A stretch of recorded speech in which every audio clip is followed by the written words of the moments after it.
இது பார்த்தீங்க அப்படின்னா எஸ்ஜிஎஸ் பேஜோட ரிசல்ட்டு. ஸோ இதில் இப்போ பாருங்கள், நிறைய பேண்ட்ஸ் வந்து இதில் வந்து நீங்கள் வந்து பார்க்கலாம். இந்த ஜெல்லில் வந்து நிறைய பேண்ட்ஸ் வந்து தெரியுது. ஸோ ஒரு எஸ்ஜிஎஸ் பேஜ் எக்ஸ்பெரிமெண்ட் வந்து ஆஃப்டர் ஸ்டெய்னிங்க்கு அப்புறம் இப்போ டீஸ்டெய்னிங் முடிஞ்சு ஸோ இந்த மாதிரி நமக்கு வந்து பேண்ட்ஸ் வந்து கிளியராக வந்து தெரியும்.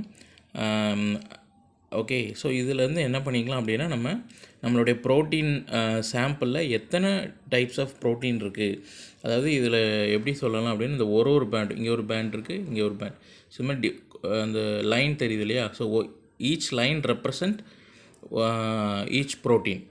ஓகே, ஸோ இப்போது ஒரு லைனும் அந்த ஒரு ப்ரோட்டீன் ப்ரெசன்ஸை ரெப்ரசன்ட் பண்ணுது. ஸோ இதை தான் ப்ரோட்டீன் பேண்ட்ஸ் அப்படின்னு வந்து நம்ம சொல்லுவோம். ஸோ நீங்கள் க்ரூட் சாம்பிள் எடுத்தீங்க அப்படின்னா அதில் நிறைய பேண்ட்ஸ் இந்த மாதிரி வந்து அப்பியர் ஆகும்.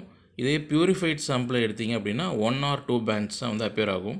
ஸோ இது வந்து குமாசி பிரில்லியன்ட் ப்ளூ ஸ்டெய்னிங் பண்ண எஸ்ஜிஎஸ் பேஜ் ஜெல்லு.